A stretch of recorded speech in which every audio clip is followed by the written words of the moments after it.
les autochtones, les Akas, chantent en contrepoint.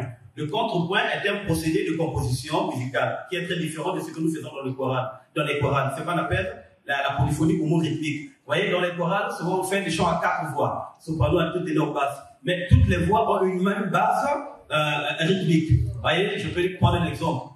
Je louerai l'Éternel. Bon, le texte c'est je louerai l'Éternel, la mélodie, le rythme. Vous voyez? Donc, dans le cas du contrepoint, les mélodies sont rythmiquement différentes. Donc, quand elle chante, vous n'avez pas, vous n'avez pas. Et donc, la mélodie a son rythme.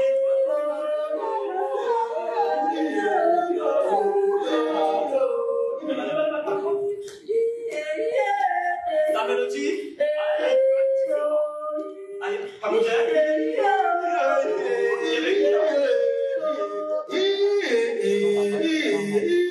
il chante autre chose. La mélodie est rythmiquement différente de la première.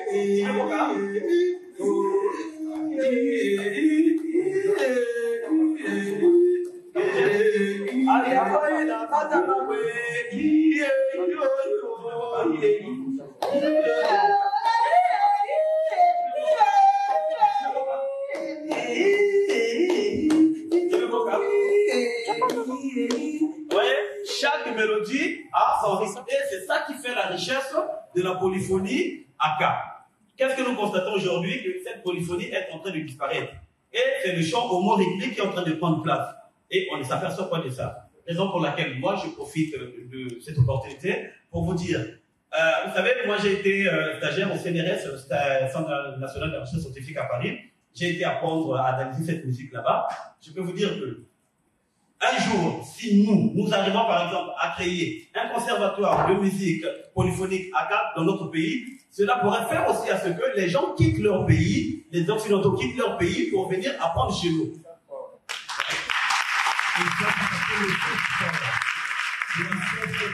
Et s'il faut que nous animons des masterclass quand nous sommes en tournée, parce que nous parcourons souvent le monde pour des tournées musicales, nous animons des masterclass. Ce qui veut dire que si les gens viennent apprendre chez nous, ils ne vont pas aussi apprendre dans leur langue. Ils ne vont pas apprendre en français, ils ne vont pas apprendre en anglais. Pourquoi? Parce que quand un étudiant congolais quitte le Congo pour aller étudier ici, la première chose qu'il fait, c'est quoi?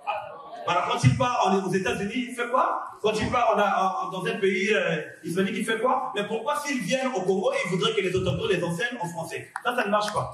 Voyez?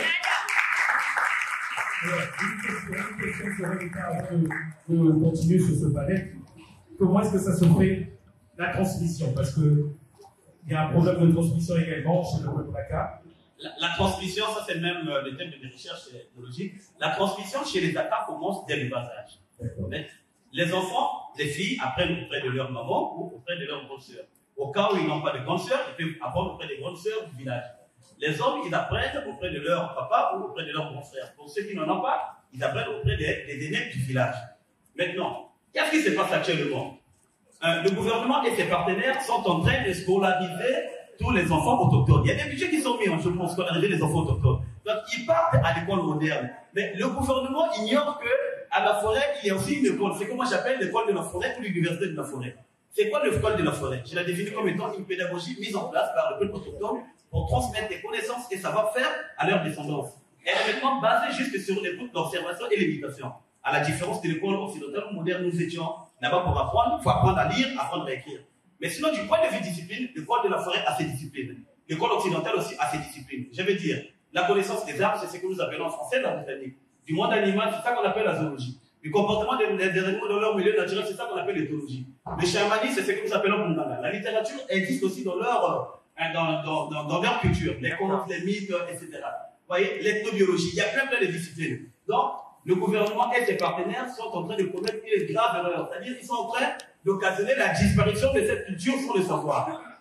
Parce qu'un enfant autochtone ne peut pas apprendre les deux cursus au même moment. Il ne peut pas partir et à l'école occidentale et partir à l'école de la forêt. Non.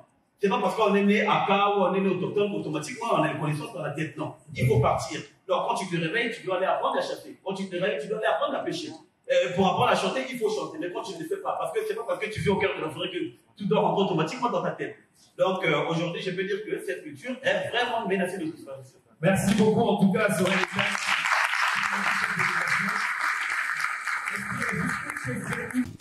Afrique TV. Afrique TV, c'est du sérieux. Afrikili TV, ici, vous avez la parole. La chaîne de télé sur le web, pas comme les autres.